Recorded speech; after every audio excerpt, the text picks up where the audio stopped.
Welcome to Fiery Discourse, your podcast and media featuring dragonesses, female dinosaurs, and other similar saurians and scalies. I'm your host, Ludmillanon, and with me are my co-hosts, Angron, Mathmachine, and the Shark. Today is our 122nd episode, and we're discussing the 2020 TV movie, Dragon's Rescue Riders, Secrets of the Songwing, for our Pride Month special of 2025. So, let's get things started. Wait. Nope. Yeah. Anyway, those days are over, Burke. Those days are over. Yep. But yeah, so How to Train Your Dragon, as pretty much everyone knows, was and still is a massively huge franchise for DreamWorks. And as such, it got many spin-off shows and spin-off specials and whatnot. This Dragon Rescue Riders is one of the spin-offs. And like many spin-offs, it was actually meant for a younger audience. And we've discussed several of these, like, let's say preschooler or younger audience spin-offs before. We did Young Jedi Adventures, we did Spidey and His Amazing Friends, but so far, out of all the ones we've watched, this is probably one of the better ones, and you'll see when we talk about it. But before then, Shark, you were saying? To get an idea of how big this franchise is, at least to DreamWorks, in the new Epic Universe park, the only DreamWorks franchises that have their own area is Shrek and How to Train Your Dragon. So yeah, they consider it bigger than, let's say, Kung Fu Panda, bigger than Madagascar. It's basically DreamWorks number 2 after Shrek. Yeah, like I say, it really shows how popular it is overall. Oh, go ahead, Matt. I can one-up that. It's so popular, it's getting the Disney treatment of the live-action movie. Don't worry, I've heard good things about it, unlike the Lilo and Stitch movie. This is going to be a lot more promising than that. I have a hard time believing any live-action remake can be good, so I hope we don't have to cover on the podcast. But getting off thank that you, for a Disney. while, yep. Hopefully we won't talk about that. But getting back to this, like a lot of the DreamWorks animated spin-offs, this one went directly to Netflix, and the usual episodes are like typical children's cartoons, 11 minutes each. This is a 45-minute special episode, and we're discussing this particular one for Pride Month for a very special reason. But so stay tuned for that. Yep. But the special begins with the DreamWorks logo, which, in a fun touch, is actually tailor-made for the show, because it shows the character of Dax sitting on the moon before falling off and being rescued by Winger the dragon. Oh, go ahead, Angron. Yeah, I really love that Netflix kept the trend of like specific DreamWorks openings going, like stuff like Voltron, She-Ra, and even Cleopatra in Space still kept their freaking DreamWorks openings, and I am very much happy that the tradition still was kept strong here. Like, yeah, we got the special anniversary opening with stuff like Bad Guys and Wild Robot, but it's nice to know that they still at least had some originality when it came to their openings, especially that. Mm-hmm. Go ahead, Shark?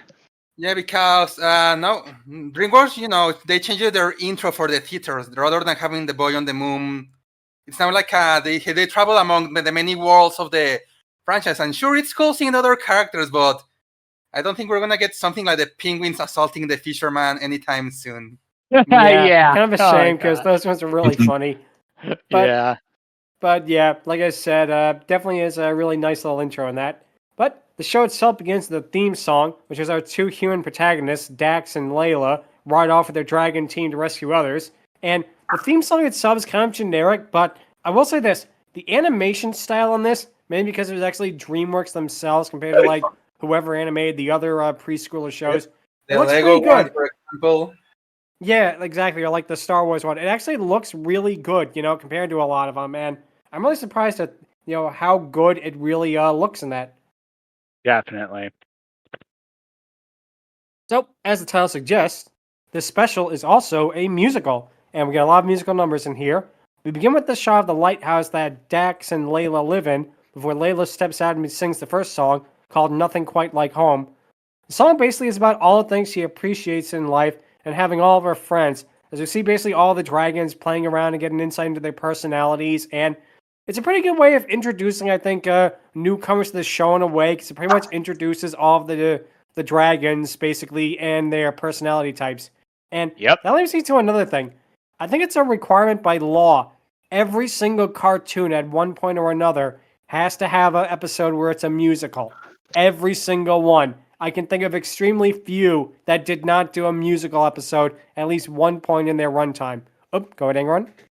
There are certainly exceptions to it. For the most part, Puff and Rock, Pocoyo before they went educational, and but otherwise, yeah, I definitely agree. Even more mature stuff like Batman the Brave and the Bold did a musical number at one point. Yeah, and that was a fun episode too. Shark, you were Shark. saying? Well, as Billy himself said, there's always a musical in kids' movies. Yep, Yeah. musical. We're doing a musical. I forget the song specifically, but yeah, that. You know the stereo? This is- Stereo. Yeah. Omar! Classic, If classic. only Mogwai was at the final of this episode. If only.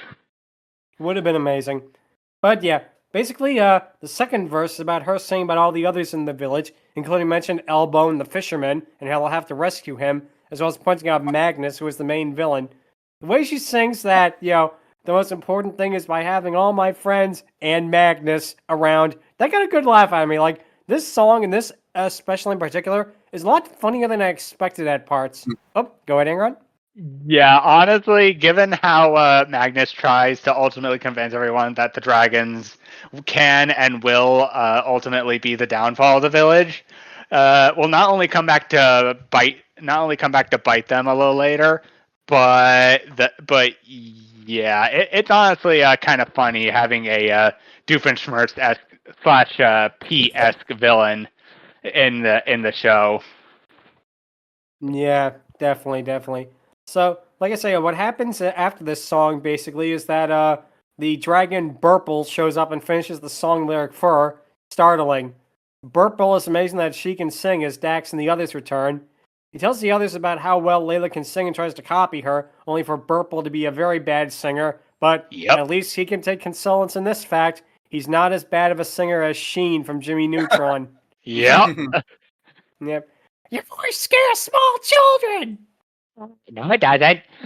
Immediately classic. proceeds to break several thousand windows via that Classic, one. classic. Oh gosh, now it reminds me of that one Simpsons thing where like Bart combines several megaphones together and makes an audible sound-based explosion that destroys all the glass in the area. This is nice. But yeah, getting back to this, the other dragons all want to hear Layla sing, but she's nervous about doing so, telling the others that it must have been somebody else. She then uses the excuse that she forgot to shave Haggis the sheep before slamming the door shut. Burple badly sings at her to have fun, as Winger tells him that she's not really shaving Haggis. Dax then explains that Layla is a great singer, but she's too afraid to sing in front of everybody else. Burple says that he understands, as he's afraid of eating in front of everyone, as he eats from the fish barrel, then notes that he really isn't. And it's at this point where this character kind of gets a little annoying for me. He's kind of like the comedy relief of the dragons, and it's like he likes to eat because he's big, ha ha ha. And it's a joke that really is one note. It's not as bad as like other shows, but it's one of those things where it's like, okay, you could have done this a little bit more nuanced, even for like the target audience it's aimed for. But regardless, Definitely. go ahead, Angron. Yeah, I know he can definitely come off as one of those characters whose jokes land a little less than the others, but compared to every other character that does this sort of shtick in other kids shows, honestly, he kind of gets a pass because there are some moments where he is funny and it's not really his fault per se. But yeah, compared to the others, he is a little bit on the lesser end. Even compared to Stinger, who is kind of the technical hot shot of the group. But yeah, I digress. Yeah. Shark, you were saying? Yeah, I was about to comment that he reminds me of the other dinosaur we covered in Dinosaur Train, which was basically the same. He just wanted to eat because he was the big guy of the group. Oh yeah, Yeah. Trunk. Also, freaking Dana, or what was her name again? Layla. Oh, Layla, yeah, has officially joined the ranks of Fluttershy and Mina from Sing. True. As, Very true. As a closeted singer. True, yes, I read that, yeah. But basically, Cutter the dragon notes that the fish barrel is empty. His dad says it's time for them all to do some fishing. Agro, who is the fire dragoness, and one thing to note, yes, this show has a lot of dragonesses, and no, we're not going to be ranking all of them because that would take a lot of time on the Dragoness Scale. We're going to be doing individual episodes about that. She hears Burple's... Oh, sorry, go ahead, Chuck. You could say things will drag on. Haha, cute. Wah, wah, I want wah. that. So, but yeah, she hears Burple's terrible singing and offers to get more fish. We then cut to her flying over the water as she sees two fish appear towards her, with Angron noting that was fast. Obviously, Mr. Krabs didn't warn them. The dragons, me boyo! Stay away from the dragons! Oh no, Mr. Krabs told me about you. You're a phony, a fake. You'll never get me. Never. Go ahead, Matt. We forgot to mention, in case anyone's wondering how the dragons are speaking or how these two kids in particular are understanding the dragons speaking just normal language, it's because in the show, these kids were raised by dragons, so they speak the dragon language. Our dream. Yeah, and like I said, that is clever. I do like that they actually put some thought and effort into explaining how, like, these kids can understand the dragons, whereas, like, in every other dragon-related piece of media, they really can't, you know? Mhm. Anyway, Agro then sees Laburn and Cinda, two other dragonesses, and asks what they are doing there. Laburn and Cinda say that they live on a nearby island now, and they sing every other word. They also have glowing purple eyes. Agro is confused. She notes that she thought they like to explore around, but they sing about how now they have something even better. Agro is annoyed at their singing, and then notices their purple eyes before shrugging it off and asking if they just want to come for breakfast. The other two dragonesses say that she should come with them, as they have someone that she should meet. Agro decides to go with them, knowing that they're best friends and that she can trust them. To which I have to say one thing. Wow, Agro is really definitely not the smartest of the dragonesses if she managed to make a mistake like that.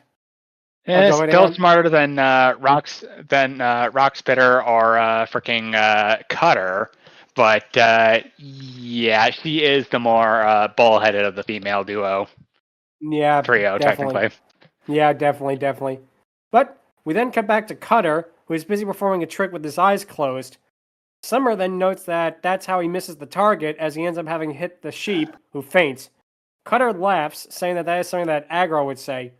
Winger notes that Agro has been away for a long time, with Layla wondering if something happened to her. Winger says they should search for her to be safe, and we cut to all the other dragons searching for Agro across the water. Cutter uses his super sight to see Agro on the same island that Laburn and Cinda spoke about. When they arrive there, they see Agro, who acts all nice to Cutter, basically unnerving him. Agro then says that she can't wait for them to see the island, knowing that she's so happy she could sing, and she sings the end of her sentence. Summer notices that her eyes are purple, and Burple says that, "Oh wow, purple is my favorite color!" To which I gotta say only one thing. You should go to Bikini Bottom and buy some pretty patties. Nice. After all, Patrick does love being purple. That too. Uh-huh. Yep. But the group all fly past the island as Agro says/sings that she can't believe how beautiful it is and how Laburn and Cinda brought her here. When Laburn and Cinda appear, the other rescue riders are confused. We then get to see another dragoness named Zepla, who has the ability to inflate, and says that she's so happy she hasn't deflated for weeks. And, of course, there's a nice little touch here. All other dragons, the dragonesses on the island, have the same purple eyes. Oh, go ahead, Angron.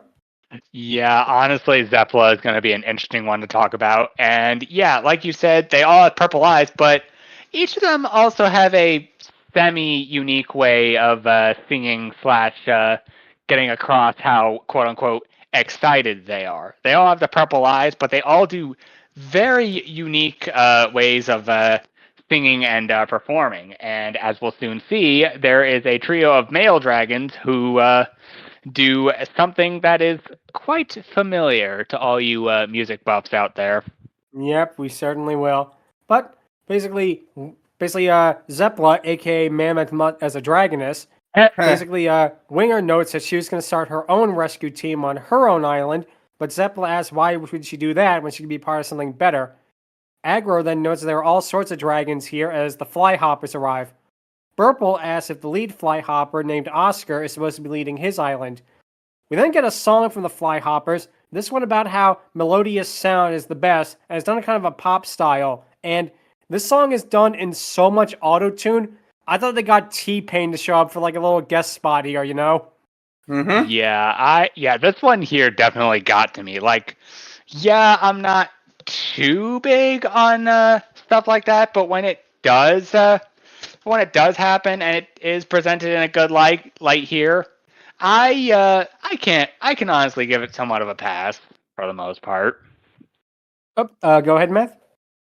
Yeah, we're about 5 minutes in, and between all the actual songs and then how everyone is speaking in a sing-songy way, all I could do, and this was for the entire special, I like to sing about the moon and a June and a spring. I like to sing. Wow. The dragon that actually sang the classic ones. Yep. Amazing. But yeah, after the song, Snoop, another dragon with the ability to appear and disappear, shows up before they all run off. Dax and Winger ask what's going on and says that they should leave, but Agro says that they can't leave, not until they meet the Songstress. We then cut to all the dragons on the island chanting Songstress over and over at an outdoor amphitheater. And it's here where we get to see who the Songstress is, who is the main dragoness we're going to talk about in the episode. They're not the only one, which you'll find out why later. And yeah, she's none other than Melodia. And she has a really, really great design. She has a multicolored scale design with a set of wings that really resembles stained glass more than anything else. Mm-hmm. She has like a really cool crest coming out of her head, made of also multicolored scales. Kind of makes her look like a peacock. And her tail is really fan-shaped with the same rainbow design as the rest of her. And just her appearance is great, but considering the fact that this is a musical special, they needed to get someone who actually had musical chops, and they did. Because she's voiced by Renee Goldsberry, who's an actual Broadway actress. Like, she was in the original production of Hamilton, amongst many, many other shows. And yeah, she gives Melodia a fantastic voice that fits the character perfectly. Like, she sounds great, she looks great. This is like a really good design here. Now, does she fit in with the rest of the How to Train Your Dragon franchise? That's debatable, but with that being said, she still looks really, really good. Angron, go ahead.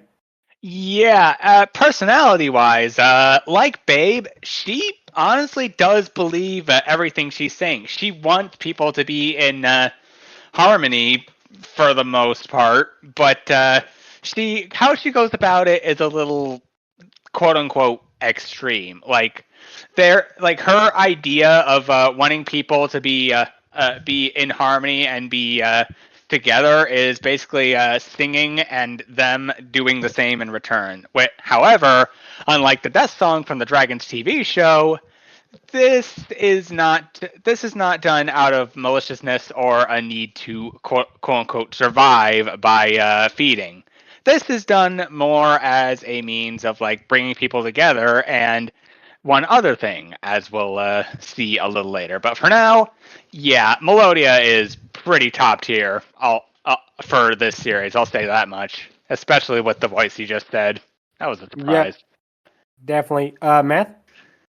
One thing I really liked, and we're going to talk about this more when we're doing the rating, I'm sure, her feather head crest and her coloring is very reminiscent of a Quetzalcoatl.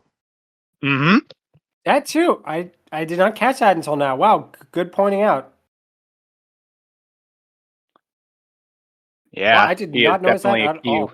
Imagine if she was in Q, the Winged Serpent. That would have been very interesting crossover. Shark? I was going to say exactly what Matt just said. Okay, all good. But yeah, basically, Burple cheers her on, which causes her to notice them and welcomes her new friends. She says she has one small favor to ask of them as we get the first song from her. The song, called Sing With Me, has Melodia show off her hypnotic singing voice, as well as having her unfurl her wings to hypnotize them even more so. As she sings, she flies around as Layla notices that Melodia's eye color is the same purple as all of the hypnotized dragons. She tries telling this to Summer, but Summer, meanwhile, gives in to the hypnosis and begins singing. Winger and all the other dragons do the same. Melodia then hypnotizes Cutter, who, in a pretty fun twist, instead of singing, he begins rapping, which is a pretty cute touch there. Mhm. And one thing I will say, Melodia is hypnotizing people with their singing. At least it's a lot more pleasant hypnotic sound than the Hypnotoad's like electronic noise. Because Yep. listening to that thing for 45 minutes, I think would have driven anyone insane. Mhm. Yep. But Yeah, like I said, their singing styles are definitely unique, and to get around most characters being unable to sing properly or without the need of autotune, stuff like that is how they ultimately do it, and I very much appreciate that. yeah, like I say, they actually did a pretty good job here. And what happens basically is Dax basically questions if this is really happening as LeBurn and Cinda shoot off fireballs to create fireworks as Melodia continues to sing. As she finishes singing, all the other rescue riders have their eyes turned purple. However, Dax and Layla jump onto Winger and Summer's backs and cover their ears, bringing them all back to normal. They manage to get Burple and Cutter as they all fly away, but Melodia stops singing, saying for them to come back as she still has a song for them, saying that you never leave before the big finish as all the other dragons cheer. On the shoreline, Winger and the others ask what they were doing, with Burple asking, "Was I doing the worm?" And no, he was not, so I don't know why they had that line in, but regardless. Honestly, it's a cute dragon joke, so I'll let it pass. Yeah, Worm, worm, why? ha ha ha, clever, Uh-huh. clever. Yep, but Dax explains about Melodia's hypnotic voice. Layla then notes in her book that Melodia is a Songwing, but didn't realize it at first, as Songwings are supposed to live in pairs. And, yep, this is one of the reasons why we're talking about this particular episode at this particular time. But, for now, Burple thinks that, Layla said pears like the fruit, and basically rambles about it for a long time before Summer corrects him.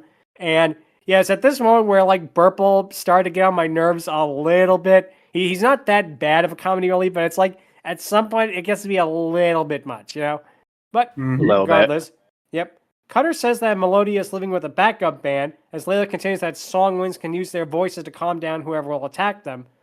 Summer says that instead she hypnotized other dragonesses to sing with her, with Layla saying that she never had that happen before. Dax and Layla note that they did not get hypnotized, and they decide to go to talk to Melodia, leaving the dragons on the shoreline. Burple says that it's a shame that they have to leave the island because it's beautiful and it has beautiful flowers.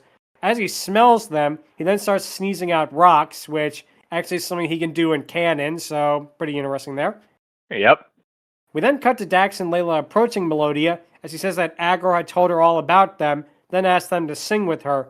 Dax and Layla tell Melodia to let their friends go, as Melodia says that her and her Melodians, who are the other hypnotized dragons, can all leave whenever they want. She then says that her band name rolls off the tongue, and it's ever got one of the few lines that actually got a good laugh out of me. It's Dax's response of, "If you say so," just being so funny. This is the nonchalant way he says that, It actually got a pretty good laugh out of me. Uh-huh. She says so, but she also sings so. That too. But Melodia then says that Dax and Layla can simply ask Angron to leave. Angron, of course, says that she doesn't want to leave ever and that now she is a Melodian, then sings as Melodia compliments her voice, saying that she's a little pitchy, but we have a lot of time to work on that. Oh, go ahead, Angron. Yeah, you're as much a Melodian as those people from One Piece Red were an Udalite. I mean, that was a little more legit, but yeah, you know what I mean. Definitely. But yeah, what happens next basically is that Dax and Layla know that this is going absolutely nowhere. They leave and promise that they'll get Angron out of this.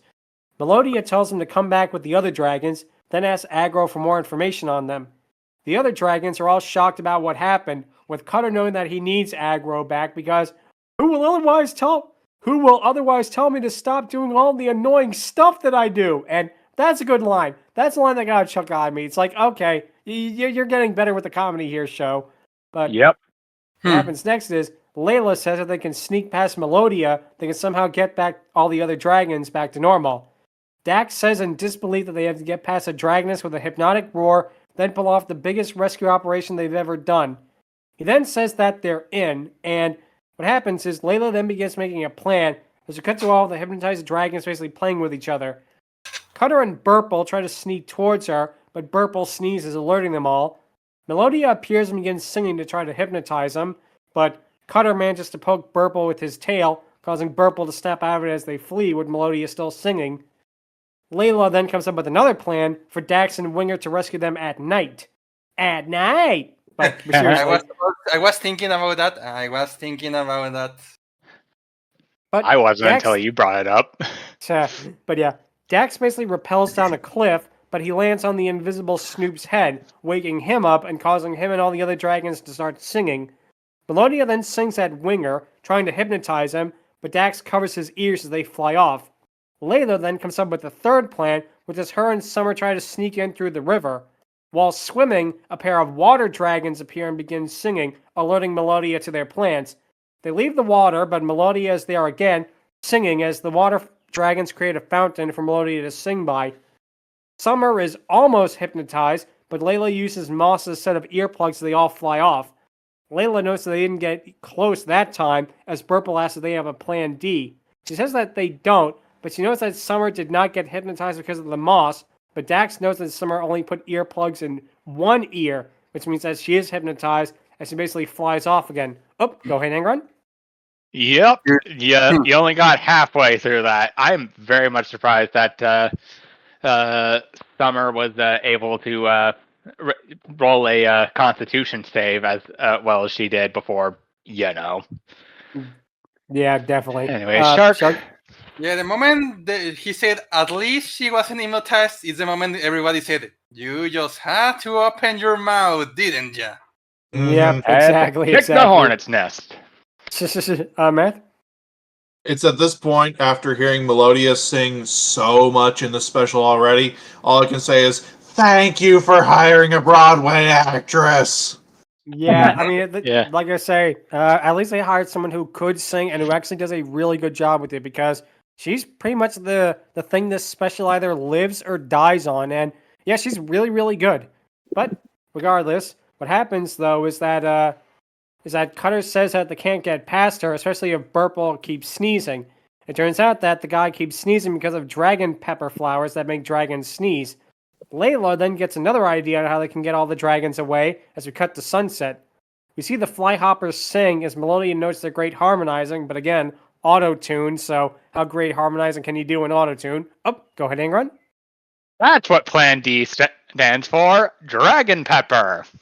Clever. I had to get that out there. all good, all good. But yeah, oh, go ahead, Shark.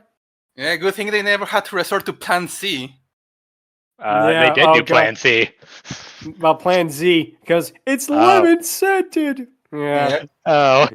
Classic. But anyway, basically, Melodia says that Melodia asks what they're doing there as they pretend to be all enthusiastic. And in a pretty good joke, Cutter gets sick for pretending to like about singing or dancing, which that's a cute joke. That got a good chuckle out of me. But, That's the Cutter. Yep. Melodia says that she knew that they'd come around as she sings Sing With Me yet again. The dragons, of course, all have moss earplugs and pretend to be hypnotized as she sings. Dax, meanwhile, prepares to launch some dragon pepper at her, but Aggro gets in the way, which causes her and the other hypnotized dragons to all chase Dax. However, it turns out that this is actually all part of their plan because Layla hits her with the dragon pepper, which breaks her concentration. Melodia keeps sneezing while trying to sing as she asks Layla what she has done. Layla, of course, mentions that she can't sing that way as she and all the other dragons leave. They all make it back to the village of Hutsagador, but Winger notices that all the dragons are still hypnotized, so what do? Absolutely nothing there. Oh, go ahead, Angron. Yeah, until they A, start singing, and B, back to the thing earlier, pepper, the ultimate concentration breaker. That too. Go ahead, Chuck. But yeah, at this point where they're flying back and they're like, oh, we did it, you will notice that the episode is just at the halfway mark. So Yep. all I could think is of Homer's quote of, everything wrapped up nicely. Much quicker than usual. Yeah, and then they just, classic. If only we got them to sing Who Needs the Quickie Mart. Yeah. If only we got them to sing Who Needs the Quickie Mart. But regardless, Cutter asks Aggro a question, and when she sings it back, they all know that nothing has changed. The hypnotized dragons all sing the next song, Queen of Song, and is them begging to get their Queen of Song back, which is either Melodia or Freddie Mercury. Either one would be awesome to have. Don't stop me. I swear if they started singing fricking Don't Stop Me Now or fricking Somebody to Love Me, that was where I would have just muted the film. But thankfully, they didn't. That would have been awesome, though. That would have been awesome. But Yes. basically, Dax asks what they are doing, as LeBron and Cinda said that Melodia told them to sing her song if they ever get lost, knowing that's how Songwings find each other. Angron and Summer then say about how Melodia is working on a song that can hypnotize humans. Which, okay, she's working on a song that can hypnotize all humans, but we already have a song like that, and it goes, I'm blue, ba-da-dee, ba-da-da, Oh, ba-da-dee, God. ba-da-da, da-da-dee, How dare you? Had to. I'm sorry. That was like the first thing I thought of. Go ahead, Yeah. Aaron. Just be thankful it's not Uda, because if she sung and everyone got lulled into her hypnotizing, they would never wake up. Let's put it that way. Definitely. Shark. Yeah, also, if you want to sing a dragon per se theme song that really gets the attention of humans, she should sing the real Ludmilla. That too. That definitely would at least get us going there. Let's put it that way. But Yep. Dax and Layla notes that this is bad as the dragons sing all night. They obviously were singing either for Melodia to show up or Santa Claus. Santa's coming tonight. Santa's coming tonight. But Burple then notes that the song would be very catchy, with Cutter finishing if it wasn't for the fact that it was bringing Melodia there. Cutter notes that nothing makes them tired, and Layla says that nothing works. Dax tries to feed them fish, but they literally don't care, too distracted by singing. Burple then gets an idea, and this to me is actually the funniest moment of the thing, because I did not expect it. I think the timing of it is so good. He just asks them to stop singing, like, hey, can you guys stop singing? They just stop, stare at him for a second, and then just go back singing. And then he's like, well, I guess politely asking didn't work. Like, that was his last resort. I mean, it worked for a moment, so he wasn't off the right track. But yeah, you're talking to a bunch of hypnotized dragons who were mesmerized by a song dragon. It could only go so far. Yeah, Especially definitely. against Uda. Yeah, definitely. But Layla notes that it's too late as Melodia shows up, calling them all her happy dragons. Melodia flies through the air as Aggro asks if they can sing, with Cutter saying that he still can't get used to a nice aggro. Melodia then says that she should add more voices to her chorus as she flies towards the village. Layla then asks her not to hypnotize the humans, but Melodia says that she's not forcing anyone to join her and that it's their choice. She then says that she came up with the song that the Vikings would love and that there's nothing sadder than a song unsung as she flies there. Oh, go ahead, Angron. Yeah, about as much choice as people who listen to a pop song for the first time and are immediately mesmerized. All that freaking lead in the water really does wonders for the brain. Yeah, nice. Shark? Honestly, at this point, I was expecting that there was going to be a twist that even she wasn't aware she was legitimately hypnotizing people. She thought, oh, they're joining me willingly, and that she's going to have a reveal that, oh.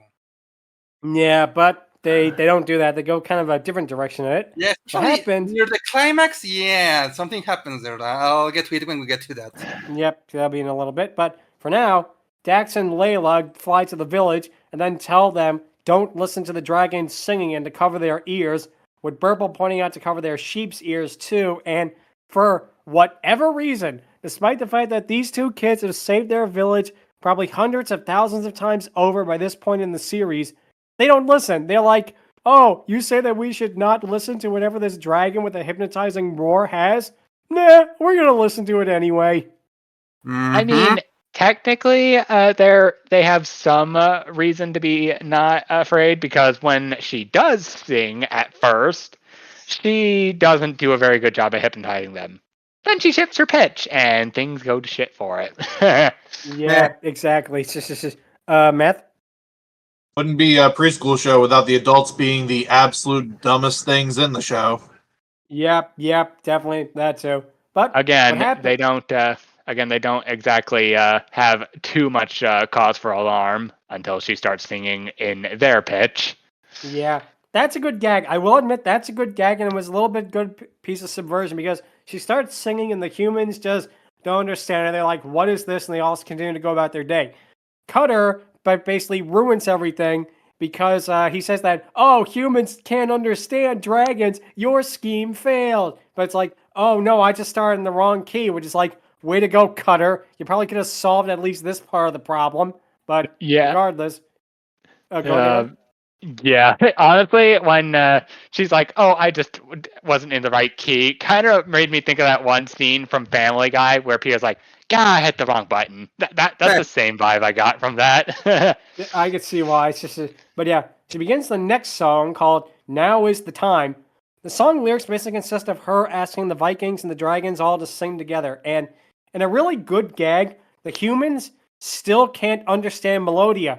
But the roar is so hypnotic and pleasuring to them that it causes them to sing regardless. And like I said, that is something that, again, really clever bit of writing. Whoever wrote this show was well above their pay grade. Let's do it that way. One of the lead Vikings, Duggar, actually begins his verse by saying, "My name is Duggar and I'm here to say," and I have to say one thing about that, Todd in the Shadows would not approve. He really would not, and Todd, if you're listening to this, we love you. Keep making more videos. We want a one-hit wonderland on Real Ludmilla sometime soon. But anyway, Angron? Yeah, all I could think of when I heard you say that was that one Game Grumps rap they did for Dennis the Menace. "My name is Mr. Wilson, and I'm here to say I'm gonna smack your ass in a major way. What are you doing in my basement? Get out of here! God. Get out of here!" Yeah, but basically, had to reference it. But yeah, Duggar is actually voiced by none other than voice acting legend Carlos Azaraki, who, Rocco himself voices this. That is Rocco himself, and that he really does a good job with the role. Like, he gives him kind of like a Scottish, Swedish combination of an accent, and I did not recognize him at all until I read like the cast list, and I'm like, oh, okay, then they got a big name voice actor here. I did not expect that either. Yep. LeBone says that he also wants to join Melodia as they all dance, with the humans' eyes turning purple because of this. Hanar, the blacksmith, uses her tools as drums, and two things I want to point out. Number one, Hanar, the blacksmith, also voiced one of the Crust cousins in Teenage Robot, so that right there is awesome. Wait, and who did he voice? She voiced one of the Crust cousins in My Life as a Teenage Robot. Oh, freaking Not Layla, the other one. Not Cree Summer, but the other one. And another thing I want to point out is a really cute reference, and I think it's a subtle one because it's not shown on screen. It's a shot where like all the dragons and the humans are looking down at the village. They're all doing the Thriller dance. Like, that got a good laugh at me. It's like, okay, that's clever. You gotta do the Michael Jackson Thriller, That gosh, first it was Freddie Mercury, now it's freaking Michael Jackson. Yeah. And hey, wait a minute. This is not the last time that DreamWorks did a Thriller thing, because they did the infamous Shrek Thriller version. And yes, that does exist. Look it up if you haven't. It is weird. I unfortunately know what you're talking about. Yep, Shrek Thriller. But regardless, getting back to this, as the song ends, Melodia asks if the Rescue Riders enjoyed the song, then says that she's going to take over their home while she's there. The humans all run off to join her as we cut to the remaining Rescue Riders, all heading to the Maze Cave, knowing that she won't find them there. Unfortunately, they're going to be kicked out by The Cure because they got to film their love song music video in there. Wow, you really had to go there. Sorry. That's like the first thing that popped in my mind when I thought of that. But anyway, Angron, you were saying? Yeah, I'm sure the Cure will understand. The Cure will understand if they need that more than them. But yeah, we get music out of it, so they'll be out soon. But anyway, Shark, you were saying? Yeah, they should have gone to the Hazy Maze Cave instead. Dory will have welcomed them with open arms. Nice. Definitely would have been better, yeah. Although he would have probably gotten hypnotized too, because he's a dragon, so they would have been back at square one. Math? Play along at home, folks. How many musical group references are we going to make by the end of this? Well, where we don't get a BTS freaking reference in this, I'm gonna. Well, we'll have to see about that. But basically, Layla says that she doesn't know what could break Melodia's spell, as her voice is too beautiful. Burple says that they're just going to have to make very loud and annoying noises to break her hypnosis, then demonstrates by making very loud noises. Layla says that he has the right idea, but he's the wrong dragon, as Dax asks who the right dragon is. We then cut to them approaching the baby-piercing shriek scales, which are dragons that let out very, very loud and annoying screeches. Could be Humans- worse. I say as my ears bleed. Yeah, too. It's just a... The pair of humans then ask Grumbleguard if they could take the dragons and explain why. Grumbleguard, in a pretty interesting thing I did not know, is voiced by John McGintley, aka Dr. Cox from Scrubs, and I found out. I was like, "Whoa, okay." Yeah, surprised to see him in like a show I do like not know this. who that is or what that show is. Oh, good. Okay, it's a good show. But regardless, Grumbleguard lets them take the baby piercing shriek scale so he can use the peace and quiet. They then all arrive back at the village before putting in their moss earplugs and getting the humans' attention. Oh, go ahead, Math. In the few seconds that we spoke with Grumbleguard, I know nothing about him because I have not watched the series yet. He instantly became my spirit animal. He spoke to my middle-aged soul. I feel that he 100% was both gruff yet knowledgeable for it, and I like him for that. We need more dragons like that. Yep. But basically, what happens is the shriek scales then begin screeching so loud that it's breaking the hypnosis off of the humans and the dragons. Melodia asks what's going on as Dax, in another really, really stupid move of explaining your plan to the person whose plan you're trying to stop, basically says, "Oh yeah, we're going to break your spell." However, she begins singing once again, which then re-hypnotizes everybody. And it's like, way to go, Dax. You probably could have gotten away with it at least for a little while, but your big mouth ruined everything again. Yeah, not even the shriek scale shrieking can fix this, which luckily they're baby dragons, so they're not hypnotized. As a little clever callback to the second movie. That is cool. I give them credit for that. That is a really, really good thing. Like they do continuity like that. But as all the rescue riders ride away, one of the shriek scales pulls one of the earplugs out of Burple, which hypnotizes him. Winger, Cutter, and the humans get away as they all arrive back in the maze cave. It turns out that Grumbleguard is waiting for them and says he has a hunch that their plan didn't work. Winger asks why didn't he tell them, as Grumbleguard says that they wouldn't have listened to him anyway. And exactly. Basically, yeah, he's kind of like the Cranky Kong of the dragons, to make sense, you know? Yeah, Cranky Kong diet, but yeah, he very much has that Cranky Kong vibe. Math? Hey, since this is a musical special, he should have sang the Telegram song. Nice. The hologram song, rather. Matt, you're saying? Like I said, spoke to the old man in me. Hey, old man! Make the old man in... Anyways, Shark. I mean, if he's the Cranky Kong of dragons, they should look for the Donkey Kong of dragons. He was already involved with that hypnosis plot, after all. Yeah. It's very true. Very, very true. But or King K. Rool, but he probably would have found a way to find either a crystal coconut on that island or something like that. Very true. But basically, Layla then asks what will break the spell of a Songwing, as Grumbleguard says that only another Songwing would do that. Cutter says that they can't do that, as Grumbleguard basically says that, to quote Crazy Ralph from Friday the 13th, "You're all doomed," unless they find someone that can sing better than a Songwing. He then laughs at the thought of it before flying off with the shriek scales. Dax then looks at Layla, with her wondering what he's thinking. Dax then says that her singing voice is just as good as Melodia, but Layla says that it isn't, and she's afraid of singing in front of others. Oh, go ahead, Angron. Yeah, first, frickin' Drake and Josh reference. What are you thinking? What are you thinking? Nice. Think here. Second, this brings up something that was slightly hinted at, but never really brought up throughout the entirety of the series for the most part. It does explain her behavior, but it comes bomb out of nowhere, and I'll explain more about it later, but yeah, keep that in mind. Yep. Shark. Next. Yep, go ahead. Alternatively, they could have asked help to SpongeBob SquarePants and have him sing the Goofy Goober Rock. After all, Sweet victory. It's a good song to snap people out of mind control, as we know. That is true. That's very, very true. If only there was that. But regardless, the song we do get, at least later on, is good. But sadly, right now, Winger then tells Layla that she can't let fear win, as Leia says that it's not just fear, and she tries to sing but sounds terrible.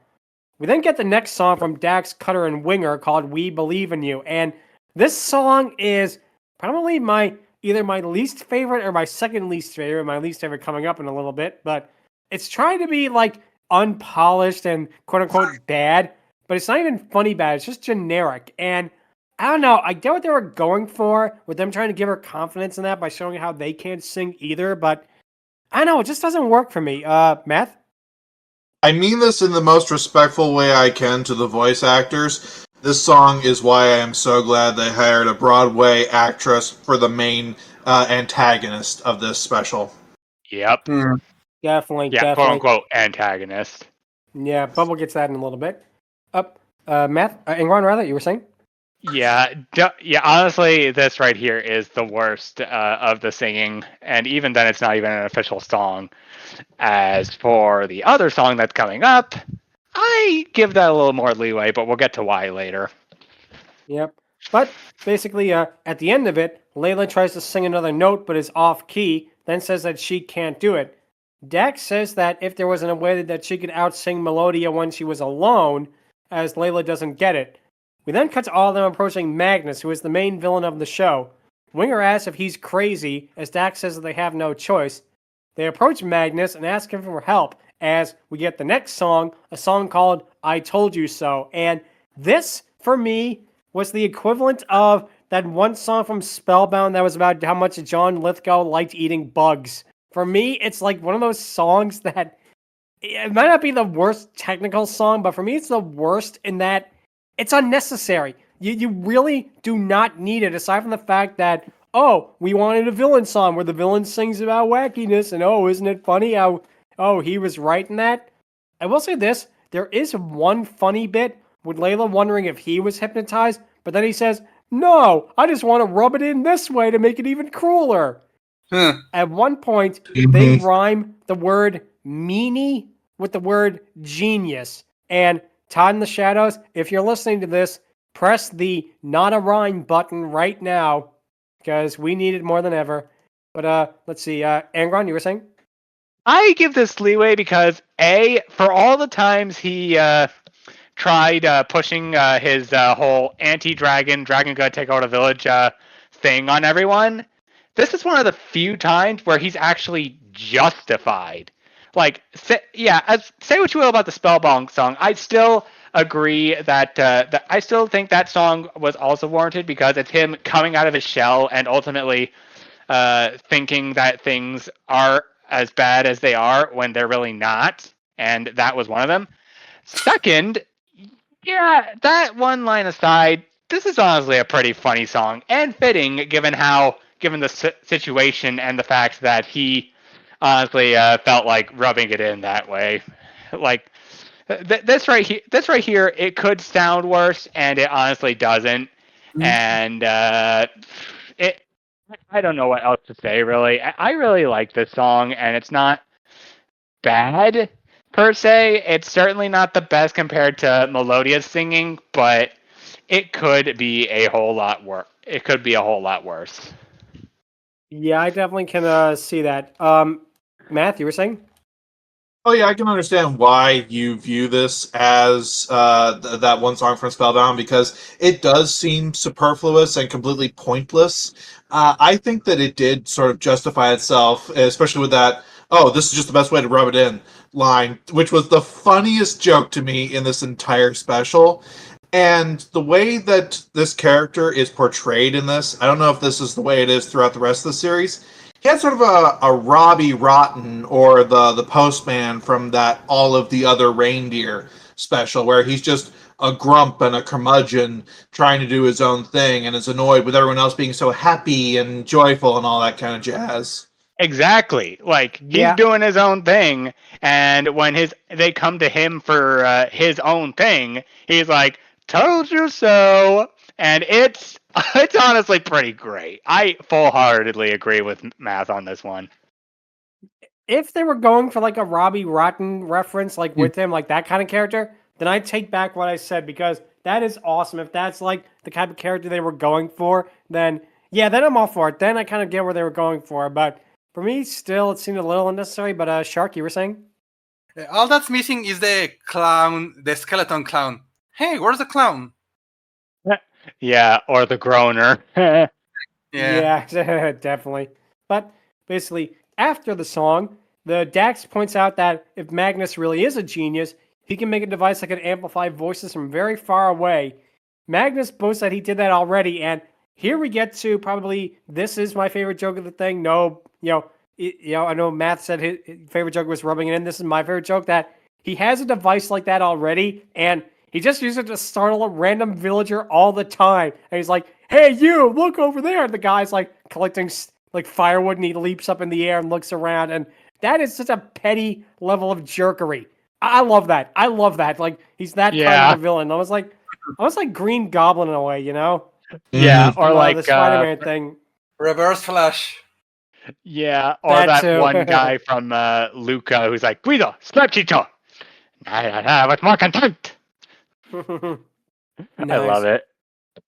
But basically, Layla then realizes that she could use the device to be alone and yet be heard by the entire town. Dax asks if they could borrow the device, but Magnus asks what's in it for him. They say that Magnus will be a hero as he starts singing again, saying that he'll give it to them. And he should have learned from Bartok on how to be a true hero. That guy could have taught him something, you know? Yep. Or Zazie, rather. But regardless, we then cut to all the villagers giving Melody a fish while singing about it, but the rescue riders all set up the device. Layla prepares to start singing, and she's going to sing the one song that can break the hypnotic spell of Melodia. And it goes a little something like this. Yo, listen up, here's a story about a little guy that lives in the blue world. Please. I had to. I'm sorry. I had to. I knew I wanted to make that joke sometime in the episode, and this You've made was the it best twice. I know. I had to call back to it. With this. I'm sorry. But yeah, she does not sing "I'm Blue." But as she sings, it causes all the people and the dragons to run to the Great Hall where Layla is hiding. And again, another kind of poorly planned thing here is that they did it literally in the Great Hall when they could have gone all the way to the forest and sang it, and Melodia wouldn't have noticed them right away. It's like, okay, I get their kids and all, but they could have been a little more stealthy about it, especially with the speaker appearing right out of it. But go ahead, Angron. I honestly think the forest would have been less stealthy. They probably would have flown there as well and found it there as well. I mean, unless this was Senku and the Ishigami village doing it, then there would be a little more leeway for that. But I think this ultimately works just fine. Anyway, Shark. Now remember what I said previously about Melodia? This is the point where the thing kind of flips on its head, because before this point, she was very, let's say, kind, like, oh, they tried to escape, she didn't stop them. She was thinking or implying that they could leave at any point, and even if it was a light, she was being pretty nice about it. But after this point, she becomes, I'm not gonna say malicious, but more antagonistic. Like, she's now actively trying to stop them. A little more aggressive. She's trying to sway them back into her via her song. But she does it a little more aggressively than usual. It's like she's not completely antagonistic. She still keeps her nice edge, but this is where she ultimately gets a little more serious. Anyways, Math. Well, you see, they had to set up the device in the Great Hall because it's got the best acoustics. Yeah, that's true. Clever. That is true. But yeah, like Shark said, at this point, she becomes more antagonistic than she was before. Maybe it's her getting frustrated that her plans keep being thwarted like that, but regardless, it is kind of something that I feel like they could have foreshadowed a little bit better, but regardless, what happens next is pretty interesting. She causes a Burple to roll into the hall, smashing the machine and causing Layla to stop singing. Dax kills her to keep going, but she says that she can't. Melodia says that Layla says that she can't sing, but Melodia pops up and says, I can, as she does her hypnotic song yet again, and Dax is now hypnotized, as Winger tells her that she has to sing to save everybody, as Cutter tells her to, quote, think underwear, which, okay, glad to see that hilarious joke had a callback, haha. But yep. She then begins singing Song in My Heart, which is the big climatic song of the special. as she sings, and again, this ties into what Shark was saying just a couple moments ago, that Melodia begins singing along with her, saying that you'll never sing as good as me, as it becomes a duet, with Layla and Melodia having a lyrical battle as Layla flies off on Winger. Basically, yeah, at this point, Melodia becomes more of an, shall we say, antagonist compared to like the Aggressive. more passive antagonist. Yeah, thank you. More aggressive antagonist compared to how more passive she was earlier. She doesn't try to like kill her or shoot fireballs or anything, but still, it is something else. But Yeah, Melodia, definitely. Oh, go ahead, Angron, take. Yeah, as far as music battle goes, this isn't exactly a record breaker. Stuff like Drumline, freaking Tenacious D, Guitar Hero, and even freaking the Goof Off from My Little Pony had a little more freaking grand scale to it. But I definitely enjoy this one here. Like, it gradually goes from them trying to sing at each other to with each other, because at that point they both begin to understand a little more, and because of that, their harmony becomes a lot better than what it was initially. And I very much appreciate this show doing that. Yeah, I do too. I do like that they do that. It is at the end of the day a show meant for like younger audiences, so they can't just do like How to Train Your Dragon like 3 and something like that, and like Blaster or something like that. But like I say, they did a really good job with it. Making her understand like the other side in that. Basically, that like what she's doing in that is wrong in that. But Layla eventually proves to be the better singer as she manages to break everybody out of their hypnosis. And another really good joke. Hanar the blacksmith, still banging her mallets, suddenly stops and looks embarrassed before slinking away in a cute joke. Melodia is basically saddened that she lost, as Dax and Layla embrace each other and are glad everything is back to normal. Cutter embraces Aggro, who, in a Rainbow Dash move, tells him to back off. Cutter then says Aggro is definitely back, as the humans are basically all confused over what they were doing, implying that they didn't even know what was happening to him, which it's kind of even creepier than it was before, but we'll get to that in a little bit. Angron, you were saying? Yeah, honestly, just be thankful things didn't go the way of One Piece Film Red, because if they did, Melodia would not still be with us. Also, the freaking Viking banging against her shield reminded me of that one joke from Gumball, where it's like where Rocky was describing the different kinds of heavy metal. One of them was Viking metal, which involved banging a battle axe on a trash can lid, which I couldn't not think of that when I saw that. Rocky would be proud. Yeah, definitely. But yeah, what happens is Dax and Layla says that they'll tell the village all about what happened later, but right now they have to help out Melodia. Melodia is confused as to why they are helping her, with Cutter also being confused. Layla then knows that Melodia lost her songmate, and of course songmates travel in pairs. That's why Melodia has been hypnotizing other dragons and also people to regain what she has lost. And I do like what they do with Melodia here, that she apologizes sincerely, that she realizes that now she knows what she did was wrong, but she was suffering so much because of it. She wasn't thinking basically, logically, which again, really, really good stuff. And Layla then says that it's more fun singing with others than being all alone. Go ahead, Angron. Yeah, I definitely understand a little bit why how all this works. Like the fact she freaking kept to herself a lot, and the freaking distracted herself by singing, getting a bunch of people together to fill that void. It was definitely a gosh, what's the word? It was definitely a relatable thing. At first, personally, I thought she was like this came plumb out of nowhere, to be honest, because like I didn't exactly know where and how they exactly brought this up, which made it feel a little less impactful at the end. But really thinking on it and revisiting all the stuff that happened in this movie, I can kind of see why. I guess I kind of see where this is coming from. Yeah, I can kind of see that too. Matt, Go you're ahead, saying? Matt.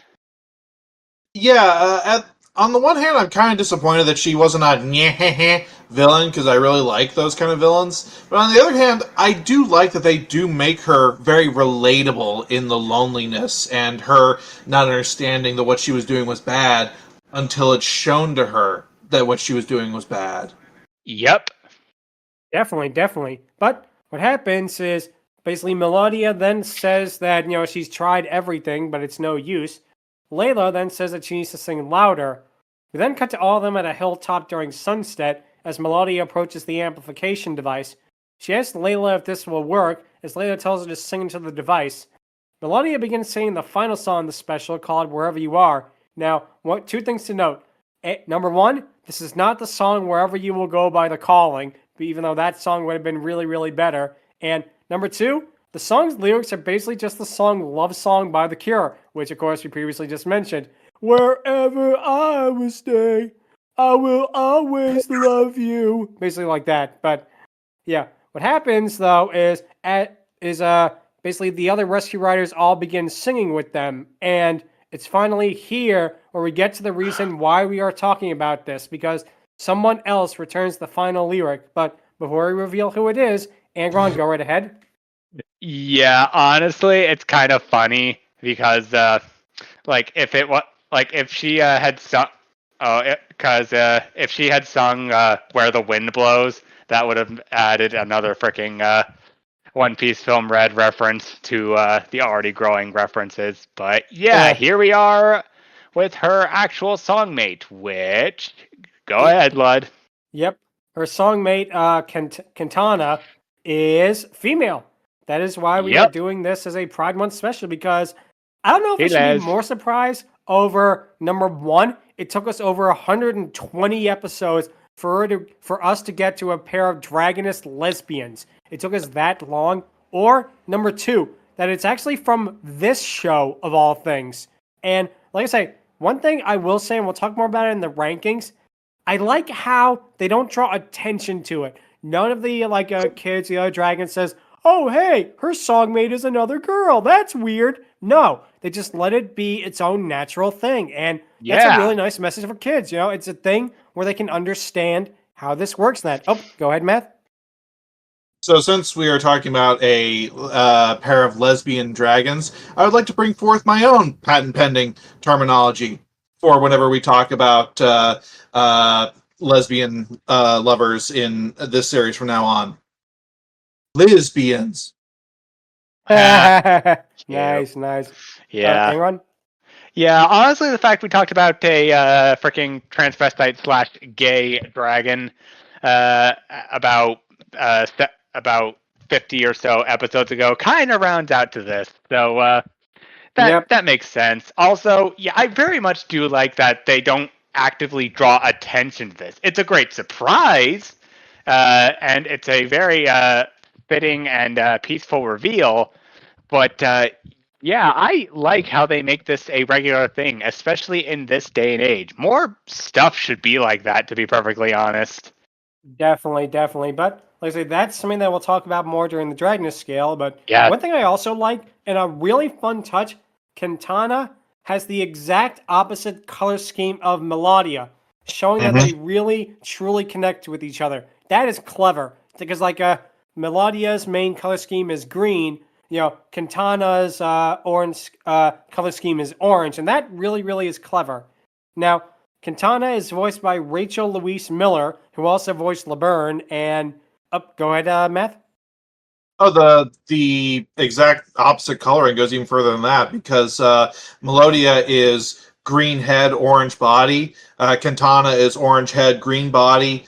It's just perfectly opposite. They really thought these details out. Yes. Very much so. And like I say, kind of a shame that what happens.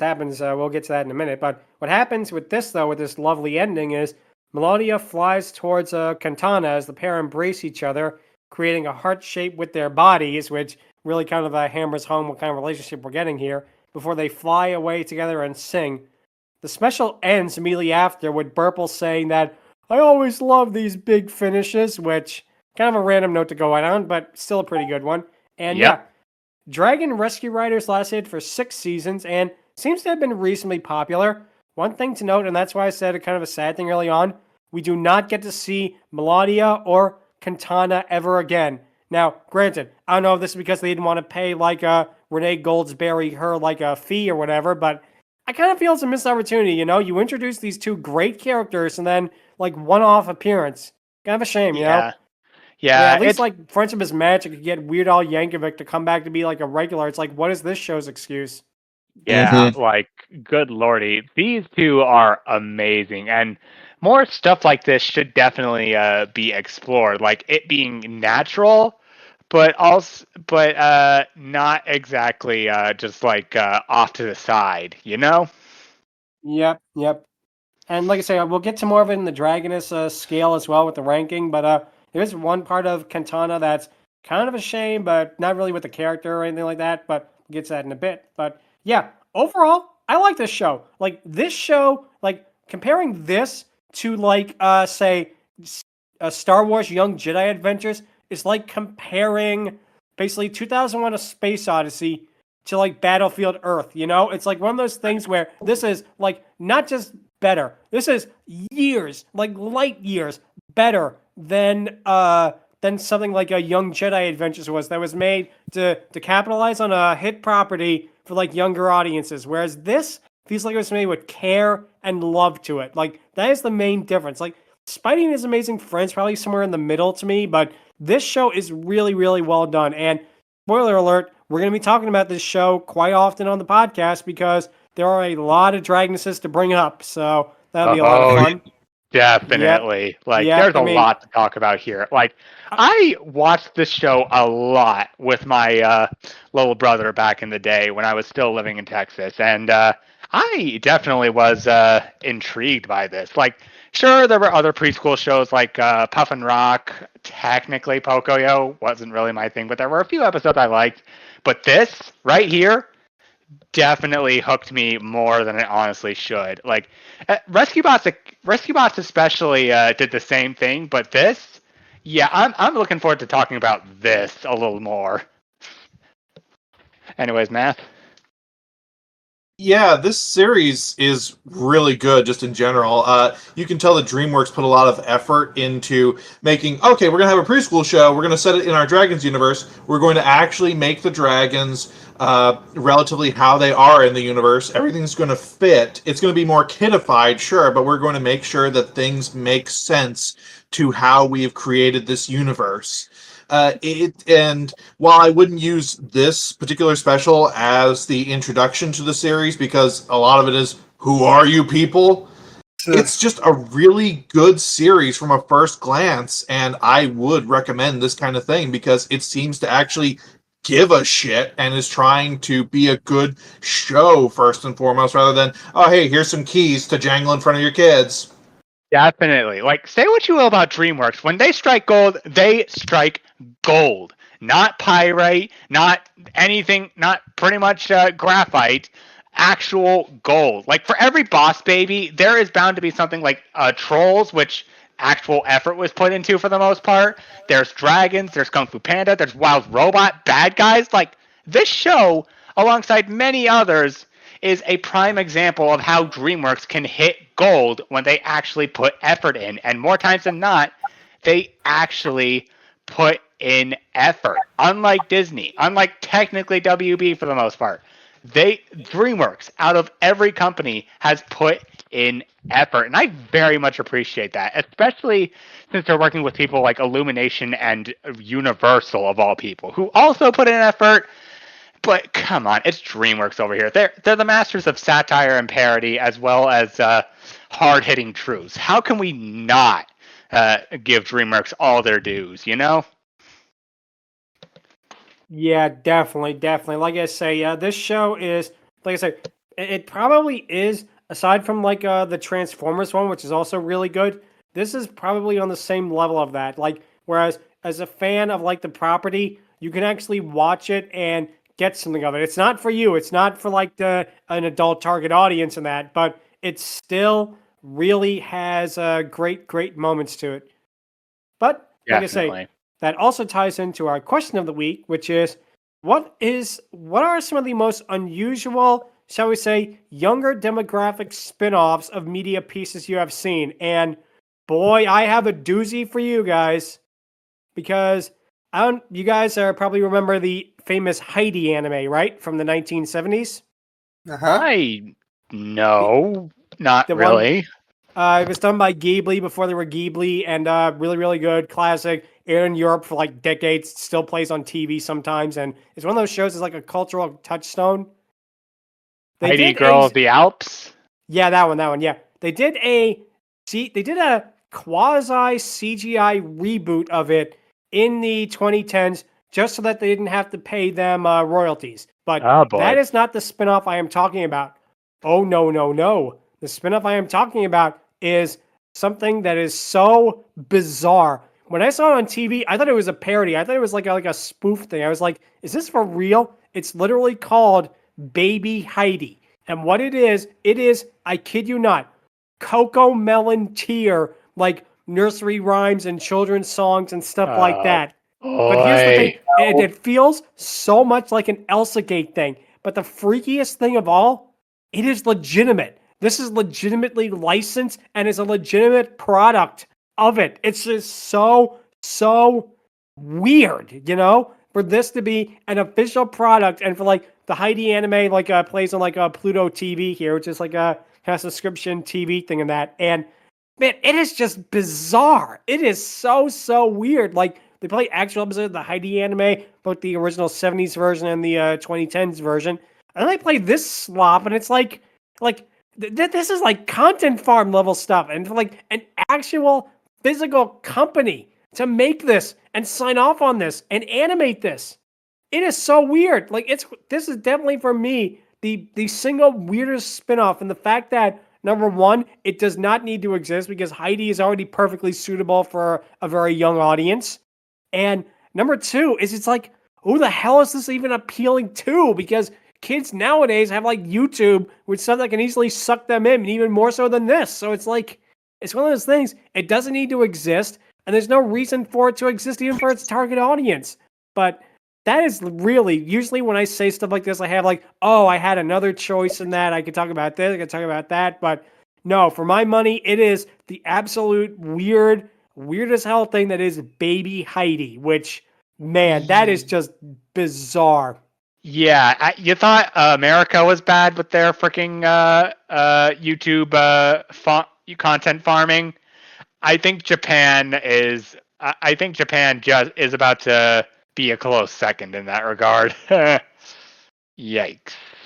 Yeah, like it's one of those things that, again, it is just absolutely bizarre that it even exists in the first place. But it does, and it always will exist. It'll always be a stain on like the Heidi anime that, oh yeah, like it'll be like a trivia piece for decades to come. Like, oh yeah, remember that weird like baby spinoff of the Heidi anime? But regardless, yeah, that's my choice. That is like my one and only choice because, man, I knew I was going to pick that as soon as I remembered this thing. But let's see. Angron, what would your pick be?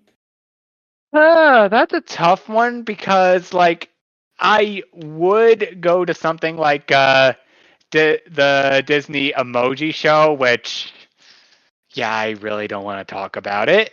You mean the Sum Show? Not the Sum Show. Oh, sorry. Yeah.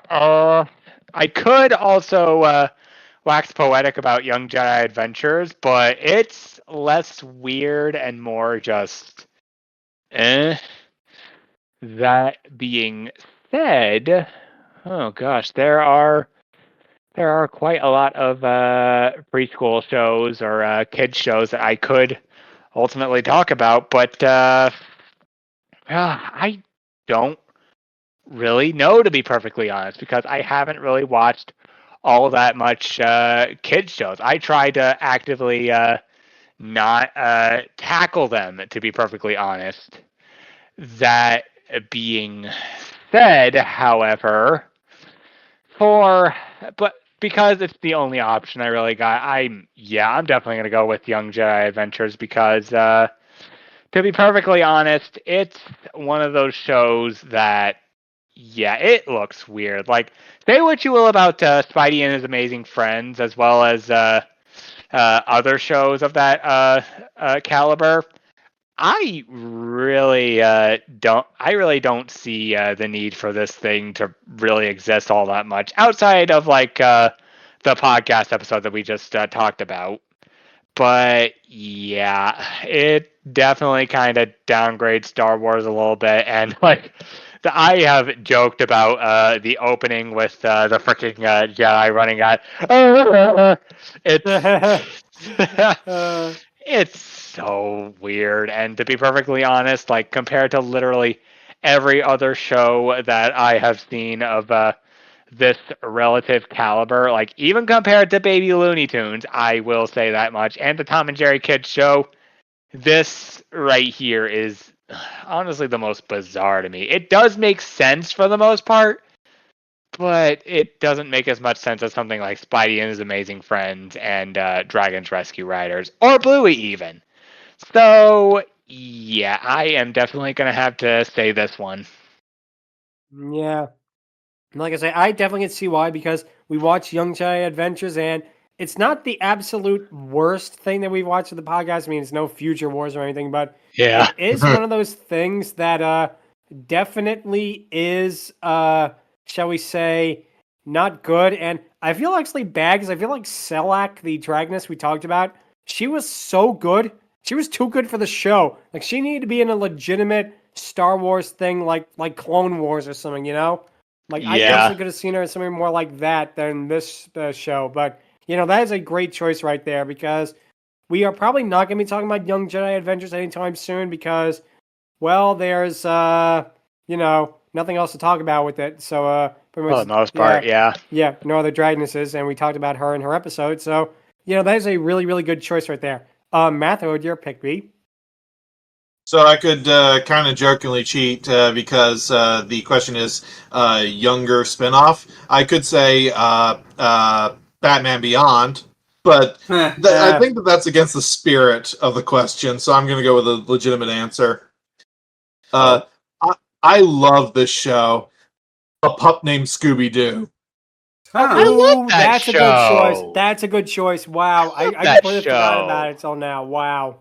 I love that when they made the young spin-off of the series, they did it as a tongue-in-cheek parody. That was such a good idea, and why this show remains one of the best kids spin-offs ever. It was made by people who knew the Scooby-Doo formula, that loved the Scooby-Doo show, and just wanted to poke at it as hard as they could. And it was hilarious. Oh, it was Yeah. really, really funny. It was like the perfect parody of like it was a parody, but it was like a loving parody of the original, if that makes sense, you know? Yeah, Remember and What's New Scooby-Doo referenced this. So clearly it's not less of a parody and more canon. So, hey-o, am I right?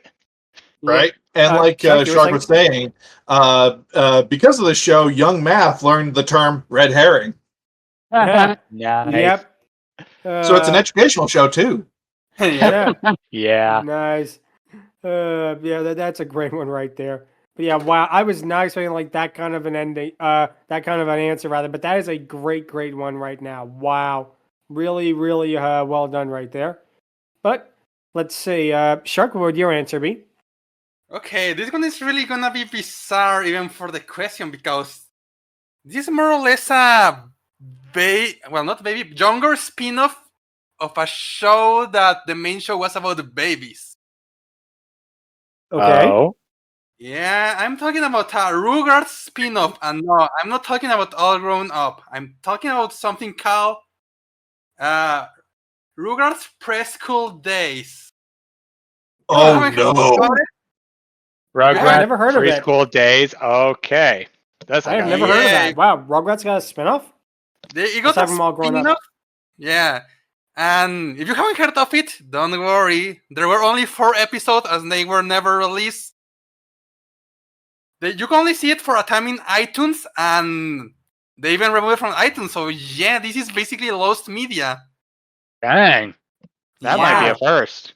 Yeah. Wow, for like Klasky Scupo too, because those guys were huge. Like like they were like these guys owned Nickelodeon before SpongeBob, so anything they did like got off the ground. So for it to be So lost the main media, thing it is must have that been bad.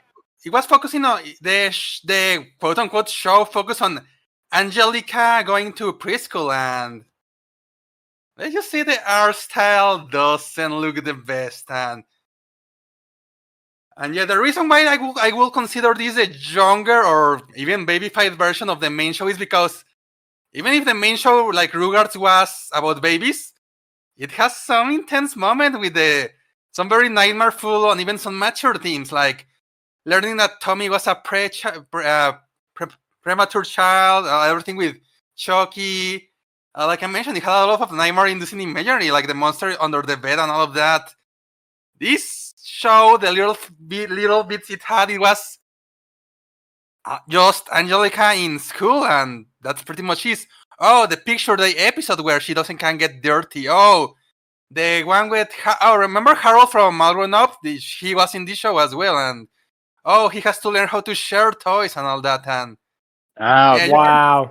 you can see how even though Angelica is supposed to be a little bit older than in her original show, this is really the baby spin-off of the baby show. And Wow. yeah. And they probably didn't even have Grandpa Lou or Stu or No. Drew Pickles, any of them to help save the show, not even the Yeah, adults. Nickelodeon, and I can tell Nickelodeon just got rid of every single evidence of this show ever had. Like I said, it never aired on TV. It was only on iTunes for a while before it was completely removed. I don't know how I guess in my country they did air it at least once, so that's how I get to see it. But yeah. Wow. I am Yeah. shocked, especially for Klasky Scupo doing that, because those guys were everywhere. So for Nickelodeon to actively look at a project by Klasky Scupo and being like, no, that's terrible. We're not airing it. That's bad. Because those guys own Nickelodeon. I mean, these guys got like Rocket Power on the air for multiple seasons. So it's like they could do no wrong. Yeah, like honestly, the only way this could be worse was if it was done in freaking Flash animation. Like, seriously, think about that. Flash animation for Rugrats. That would be fucking horrible. Yeah. Can't be as bad as the spin-off show. Yep. But yeah, that one's my answer. Yeah, I can see why, because looking at this picture of it, wow.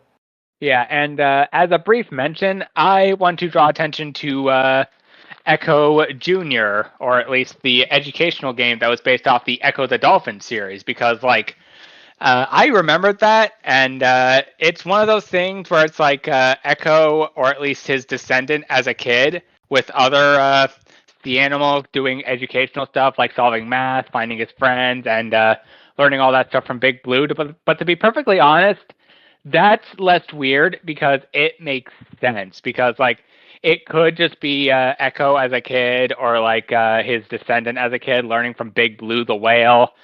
I just felt like bringing that up because, like, it's one of those games that's bizarre, but not as bizarre as something like Young Jedi Adventures. Let's put it that way. Yeah, no, definitely. But yeah, like I say, that definitely is, that 100% is one of our all great choices there, because wow, I never even heard of this show, and that is something else.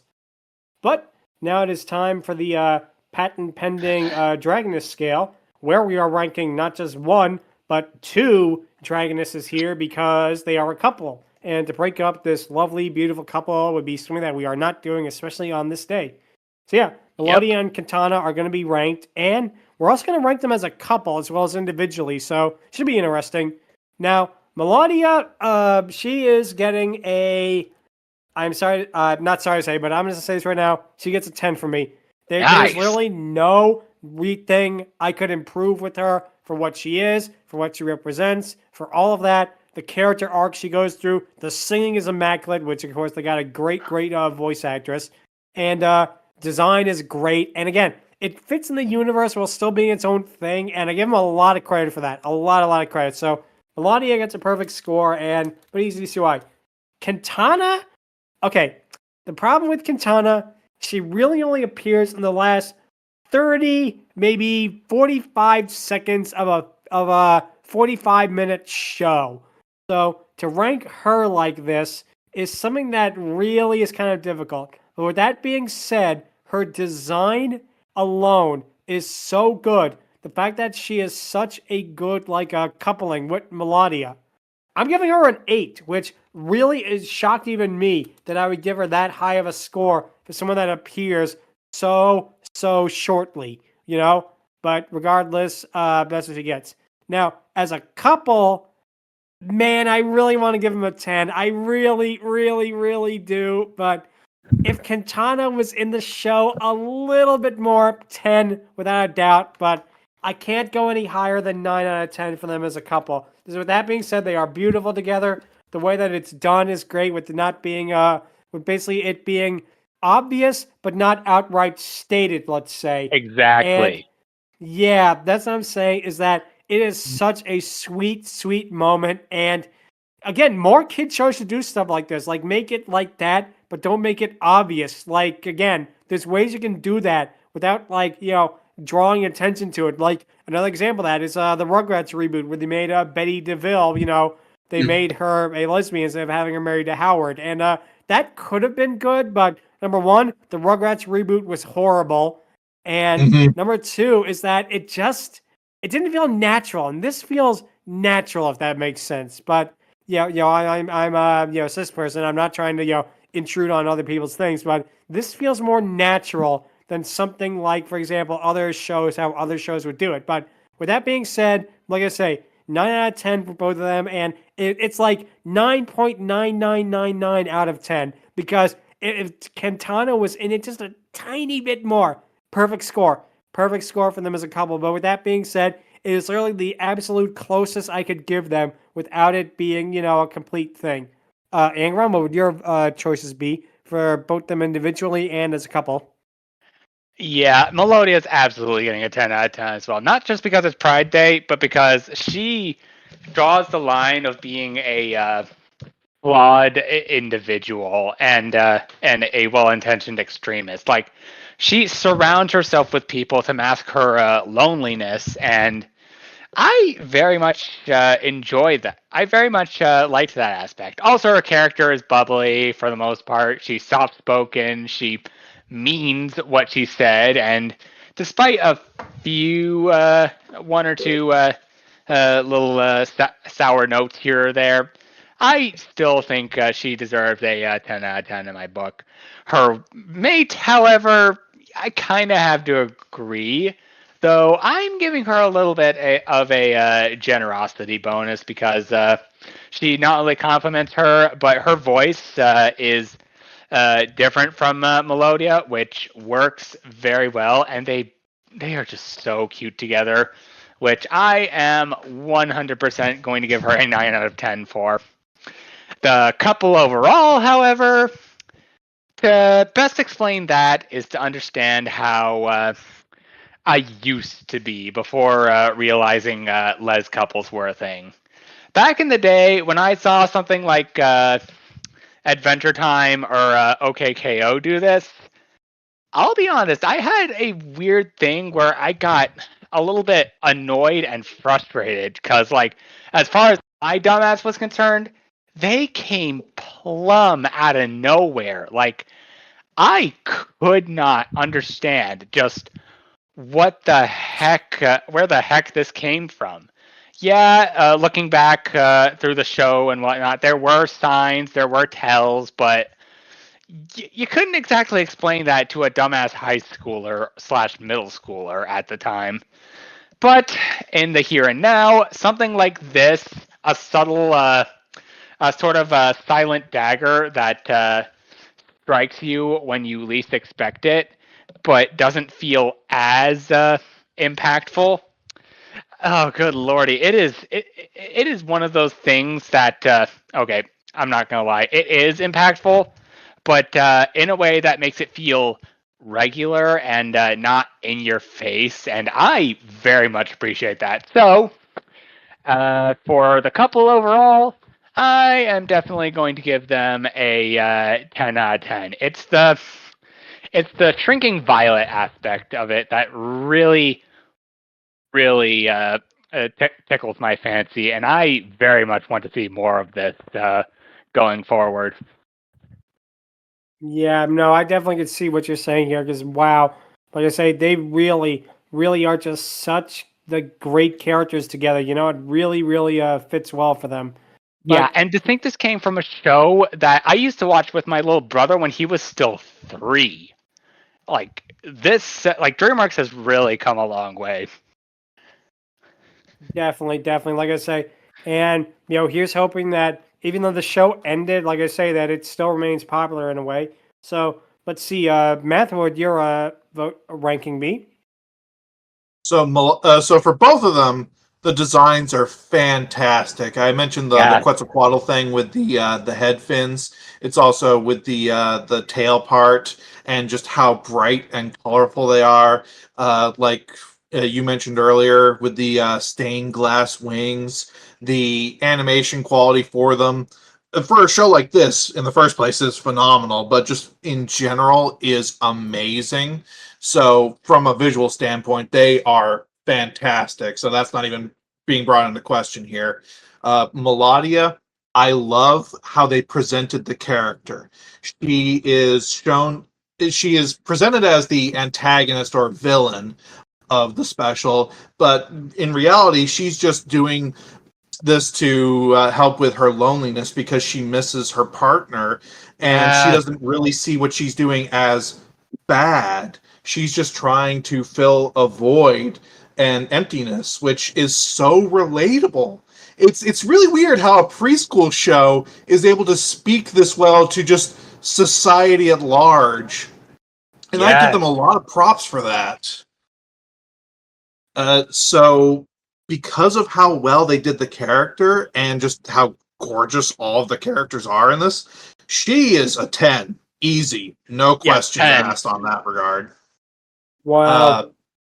Cantata, on the other hand, see, here's the problem. Why do you have a 45-minute special and only show 30 seconds of a character? Exactly. So I got basically nothing to go with here for her character other than she looked pretty and they And her make a voice. cute couple. So like I'm kind of by default have to go with a 7 because there's really nothing here for me with that character. I give me like 5 minutes of her, I can give her a 10 any day of the week. With as little screen time as she got, I feel like a 7 is me trying to be generous. Which unfortunately hurts them as a couple as well. For them being the first lesbian, patent pending, couple that we are talking about on this show, I wish I could rate them higher as well because I wanted to see more of them as a couple. They were really cute together when they were flying together at the end. Unfortunately, it's that same thing of we got 30 seconds of this, so it's cute. They look cute together. Hoorah! It's a 7. Okay. Yeah, I understand what you're saying. Like I say, if only like she had more screen time, I definitely could see where you're coming from. But Yeah. yeah, I can kind of see where you're coming from. But yep. So let's see. Shark, what would you give them, both individually and as a couple? Well, Melodia is a really, really strong contender because as all of you have said, like her character arc, her personality, it really works really well. Like the whole story we got. They has that thing that I mentioned that she starts like nice, but all of a sudden she becomes more aggressive. Like it flips a switch, but okay, it's at the very end, and all right. And the motivation for all of what she did, it's comprehensible to an extent. So yeah, and as Matt mentioned it a lot of times, the fact that I actually got an actual talented singer for her instead of some random voice actor that could have sung like the villain of the show. Oh boy. I really will appreciate that. What? Oh, nothing. I was doing like, but go on. Yeah, and yeah, the design is fine the design is really fine. Like the 3D model looks good. I do have a bit of a nitpick with the coloring because I get what they went to the Quetzalcoatl peacock thing, but they might have overdone it a little bit with the color department. Like, it can be too much at certain points, but I'm not saying, oh, make color red, make color green. Just turn it back a little bit, especially with the wings. But other than that, and it's not that distracting, but still. But yeah, for everything I said, Melodia on her own gets a 9. She's a really good one over here. Yep. Yeah, I can kind For of. her Okay. songmate, yeah, I have the same issue as Matt that. Like, I don't want to say it like this, but she's more like a plot device rather than a character, and she's a motivator for what Melodia did through the whole episode. Like, and like they said, if she only had more screen time, she would definitely could have gotten a higher score. But I also now have to give her a 7, and together they will make an 8 out of 10.